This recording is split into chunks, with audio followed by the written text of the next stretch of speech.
Welcome back, Wolfpack. Verlis here, and Delphox from the new TCG set Forbidden Light has been revealed, and it is one of the coolest things I have ever seen in the Pokemon TCG. Now, it doesn't look like much because it's in Japanese, and most of us here don't know the translations, but once you look at the details, it starts getting very nostalgic and pretty interesting to think about. So, Fire Spin. We have a Fire-type Pokemon that is a final stage starter evolution with a 4 energy Fire Spin. This is already feeling interesting. And then we have a discard energy cost. Guys, it's base set Charizard on a Delphox. Now, another reason why I'm really excited about this Delphox card is because I've been thinking about a video like this for months. I've been wanting to compare older TCG cards to newer ones and just analyze what the power creep has been up to, because I feel like throughout the years you look back at your old TCG sets, you open up the binder and then you realize, wow, those old Pokemon cards were garbage 99% of the time compared to some of the newer ones that we have, and we have the direct comparison right here. Charizard base set, 120 hit points. Delphox, 150 hit points. They're both Stage 2 Final Evolution Fire-type starter Pokemon that do effectively the same thing, and Charizard is just weaker. Same with the retreat cost. I mean, it's a small difference, but all of these differences are adding up to where Delphox is just a much more powerful card, and it's not even that great of a card compared to everything else that's going on in Pokemon TCG these days, but I like this direct comparison. So Fire Spin. We have the classic 4 fire energy compared to Delphox, which only needs 2 fire energy and 2 colorless energy. So that's already an interesting trade-off right there. Now, we do know about Charizard's Pokepower, though. As often as you like during your turn, you may turn all energy attached Charizard into fire energy. This effectively made it just, a colorless kind of thing. You can just throw whatever cards your deck was running onto the Charizard. It can eventually power up, turn it on, and then get going. But asleep, confused, or paralyzed, you can't use the power, so that could backfire if you end up with some kind of status. But look at this. Discard 2 energy cards after setting up 4 energy just to do 100 damage. Then we look at Delphox, all that, but for 150 damage. Now, another cool thing about this Delphox is that the Braixen is similar to the Charmeleon as well, and also shows off the buff. So Charmeleon, 3 colorless, 30 damage. 80 hit points.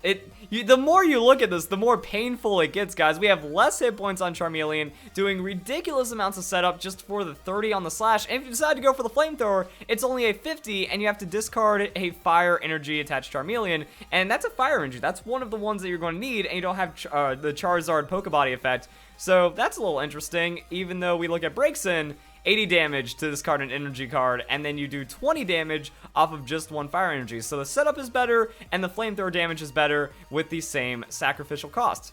And also, going back to Delphox, we can see some other trade-offs. You're able to have an ability. Charizard has an ability, but it effectively isn't an ability because it's really just using it for the move. But Delphox, you can just burn your opponent's active Pokemon for free, just like that, while having an easier setup for your big damaging move. So then I wanted to go back to see some of the other Fire-type starter Pokemon and how their effects have changed over the years. And Emboar, we go back just 2 generations. Flare Blitz, 150, like the Delphox. Same thing as the Delphox, except you have to discard all fire energy instead of just 2. And then Typhlosion. Typhlosions is wild. When you play Typhlosion in your hand, you can flip a coin. If heads, search your deck for up to 4 energy cards. So, coin flip, literal coin flip, into a potential instant Flame Wheel. And also, it's from your deck, so it's not like you have to have the cards in your hand already, or you have to do some trickery. It's just like, nope, you pull them out for free, go into the Flame Wheel, discard 3 cards. But then you're also doing 20 damage to everything. Each bench Pokemon, yours and your opponent's on the 80. So a 100 plus multiple 20s at a discard 3. That's still pretty bad. But all of that has nothing on the reason why I've been wanting to make this video. I was just kind of waiting for the right motivation, waiting for something that's like getting me to invest time looking in TCG and coming up with a really cool video. Arcanine and Chansey.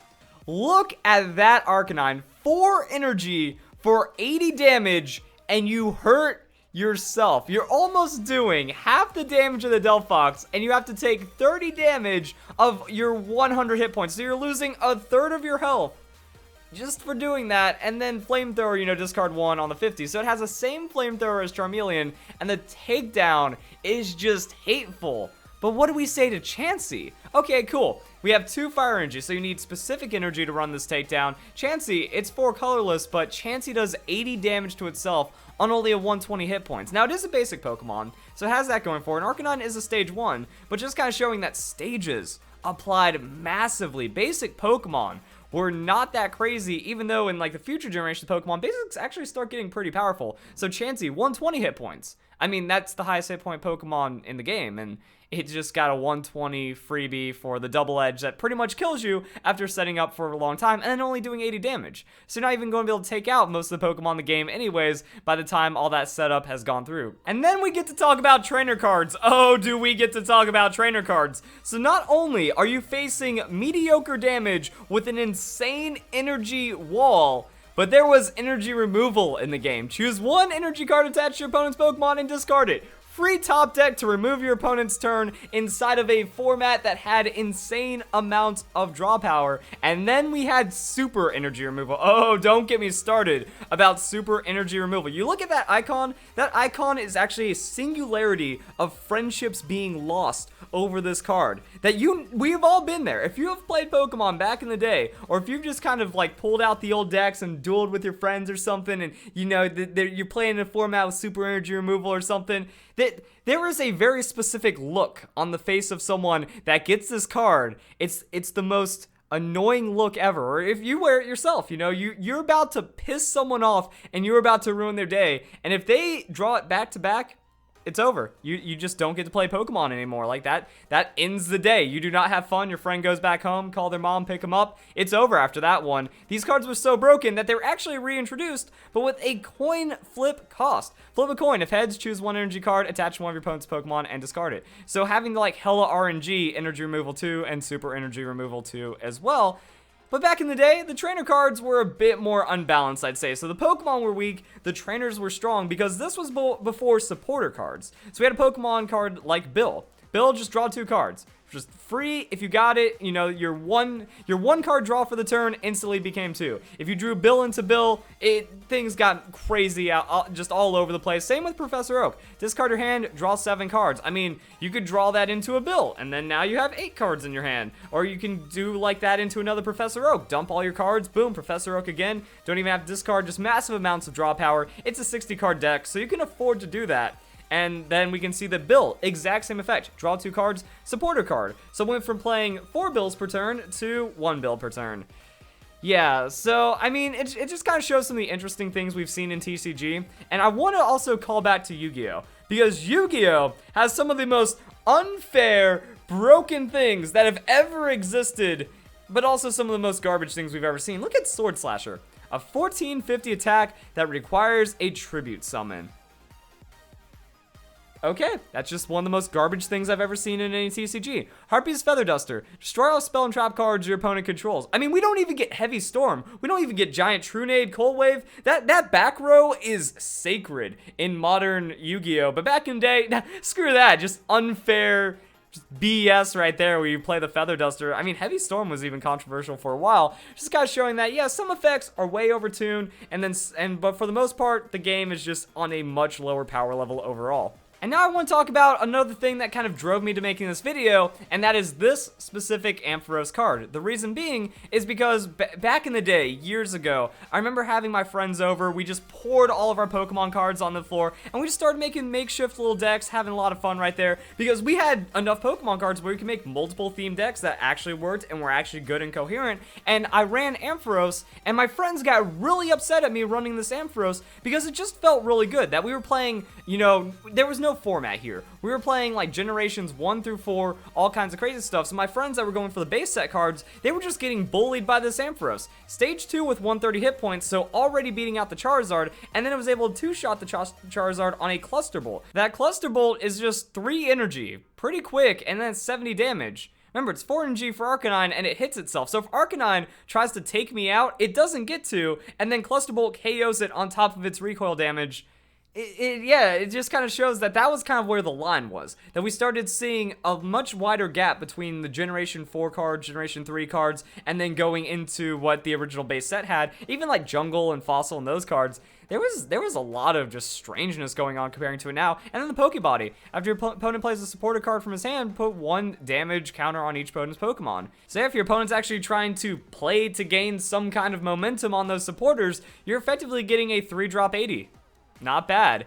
Then we can talk about the EX card. So EX was like the first jump that we saw, but at the same time, you can't just have these EX running around and then Pokemon cards from the base set. Even though EX do have the cost that when that Pokemon is knocked out, that your opponent gets to draw 2 prize cards. So making it a very risky gamble, because losing it is like losing 2 in a game of 6. That could put you at a disadvantage really quick. But I mean, if this was against the original base set, the original base set would never be able to touch these cards. You're just doing insane amount of damage. You're just kind of like stacking it more and more and make it to where your opponent can never catch up. So we've seen a power level rise, as well as the tech, the abilities, the trainer cards, the anti-EX. There's a lot of things balancing it, but overall the power level is still looking pretty crazy. Mewtwo EX, that's a massive one. 2 energy cards. Does 20 damage times the amount of energy attached to this Pokemon and defending Pokemon. It's a really good response. You bring it in, and then you can just hit for insane amounts of damage. Eerie Glow, the defending Pokemon is now Burning Confused, 370, and then Charizard EX, Fire Blast. Hey, remember Fire Spin? Well, Fire Blast, discard an energy attached to this Pokemon. So lose 1 energy to do 120 damage on a 180 hit point basic Pokemon. Oh yeah, I forgot to mention, EX are basic. So you just drop that Pokemon, and you're done, and you have all that going for you. Okay, alright, what do we have after that? Well, we had Level X cards. So Level X were actually really cool. Level X is maybe my most favorite mechanic that I've seen in Pokemon TCG, because it just adds skill, it adds abilities, and it adds moves. You just add to your Pokemon, and that's so cool. So it's played like an evolution. So that means you technically have like a stage 3 on that Pokemon, and then it gives it an extra effect. So sometimes these effects were really good, sometimes they really weren't the most insane things ever, but it's kind of cool to see that you could power up your Pokemon just a little extra right there, and it did kind of contribute to the power creep because it was a regular Pokemon, but taken to the next level. And then we get into GX. Whoo, GX are ridiculous. So GX, it's pretty much like the EX. If the Pokemon's knocked out, it counts as 2 cards for your opponent, but also, they're not basic Pokemon. If they have evolutions and stuff, you have to play into those evolutions. So it takes the power level of an EX and then just slams even more power into it by having you put evolution requirements on. So a little bit more for the setup and then rewarding you with some insane stuff. So we have Roaring Seas from the Primarina, 4 energy. Hey, where have we seen that before? Discard an energy from your opponent's active Pokemon. You beat them down on a free 120 damage, and instead of you discarding energy, they discard energy, and you have 250 hit points. Unfair. And even Bubble Beat can be really good, because the water archetype, what it likes doing is it just likes pulling out energy from the air and then just slapping it onto all the Pokemon. So yeah, you can bring in just 2 energy and then do like 100 damage or more without too much effort. We have Toxapex GX, Total Shelter GX. 150 damage, prevent all effects of attacks, including damage. It's effectively a Z move, but I mean, you get a free 150 damage, and then they can't really retaliate with damage, as you're also doing stupid things back. Spike Cannon, up to 120 damage on 1 energy. Super Intense Poison, 100 damage, 10 damage counters instead of 1 for poison. If they do not cure that Pokemon's poison, they are screwed, because we're looking at 200 damage in between Toxapex attacks with an almost guaranteed 100 damage. That's... on a 210 hit point Pokemon, that's only, a stage 1. That's scary stuff. So yeah, that's kind of like comparing it. And then now we have the new mechanic of Prism Star. Prism Star, you know how we have GX and you can use the GX move once per battle? Well, you only get to have 1 of these cards in your deck. So you either have to search it or you have to get really lucky and draw it. It's not like you can have multiple copies but only play 1 copy per game. Only 1 is allowed in your deck. So that is some craziness to think about. And then we get to Super Boost Energy. While this card is attached to a Stage 2 Pokemon, it provides every type of energy, but only provides 1 energy at a time. I mean, that's a really good effect right there, just having, the rainbow energy effect. If you have 3 or more Stage 2 Pokemon in play, it provides every type of energy, but provides 4 energy at a time. So, just the ultimate starter Pokemon card, or just that 4 energy massive beatdown. You only get 1 per game, and the thing is, it goes to the Lost Zone, so it's not like you can pull it out of the discard pile and then keep playing it and playing it. When that card's gone, it's gone, but while it's in play, it's stupid good. Like this Darkrai. When you play this Pokemon from your hand onto your bench, you may attach 2 energy cards from your hand to it.